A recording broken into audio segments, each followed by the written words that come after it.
فأنت بالقلب لا بالجسم إنسان أدوك حد بني آدم كتهاي وحد بقلبي جاجا كتشرة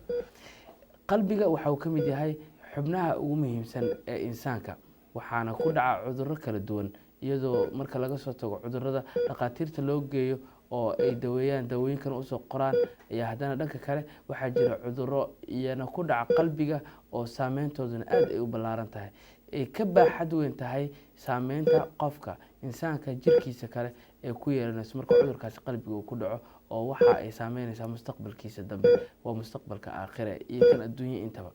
بني آدم كإن قيمة لا ذا يوجيهاي نبي قناة المامع عليه الصلاة والسلام إن في الجسد مضغة إذا صلحت صلح الجسد كله